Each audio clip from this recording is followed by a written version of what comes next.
Conference right here from the Grand Hotel. I'm Christy McDonald. Thanks so much for joining us.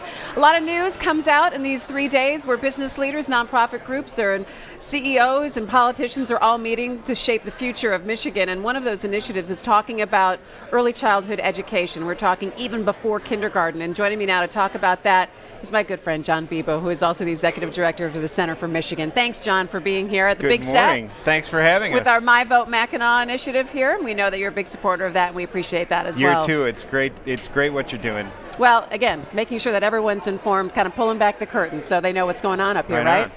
So talk to me a little bit about early childhood education and the initiative here. What we're publicly releasing today is that 100 statewide business leaders have signed on to what we call the Early Childhood Business Plan for Michigan. And what it calls for is increasing our investment in preschool and increasing our attention on infant and toddler issues in the state because it's an urgent situation. The governor talks about third grade reading proficiency being one of his key benchmarks. Well, these business leaders have concluded you can't get there. You can't get to the governor's goal unless we back up into early childhood. We spend about $1 billion a grade in K through 12. We spend $100 million a year on preschool. That's it? Yes. We have about 38,000 kids in Michigan who are qualified for the state preschool program, but they're not in it. We don't have enough slots. We got logistical issues. And is it that parents don't know about it? I think more needs to be known about why those kids aren't there. Part of it's a slot issue, a funding issue. We don't have enough slots. But there are logistical issues too. There are some communities that are so small they've got a handful of kids. They don't have enough to really do a classroom. But a lot more attention needs to be paid to this issue, and that's what the business groups are starting to get involved in. When kids get into kindergarten, what are you seeing in terms of research of those kids who aren't ready to even be there, and what do teachers have to do to backtrack to even get them up to speed? The cost issues are tremendous. One of the more conservative estimates we can put on the return on investment of early childhood programs is 7 to 1. Every dollar you invest, you're going to save $7 down the road in terms of social service costs, welfare costs, prison costs. Grade remediation is one of the biggest problems.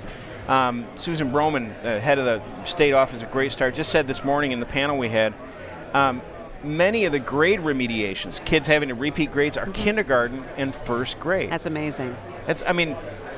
How do you flunk kindergarten? I know. And that's what she said. But that's where we're seeing a lot of the remediation problems. And every one of those remediations, that's like paying double. It's like paying double to get a kid through school. Imagine paying double for your house payment or any of your other payments. You know, I think this is amazing to see, again, when you get the business leaders involved.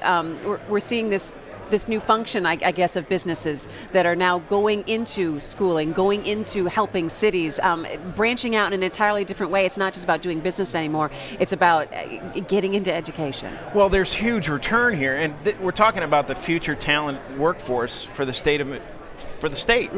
And businesses are beginning to understand that we have to look earlier and earlier to help be partners in developing that talent going forward. And I think business, especially under this governor, they see the leverage they can have in terms of influence policy. And this is an easy one. This is an easy one. To get all of these kids into preschool, you're talking about a rounding error in what we currently spend in education. This is not a hard one to win. And so we hope. Yeah, we hope. And it'll be the beginning, I think, of a journey. So what can we expect in the next couple of months?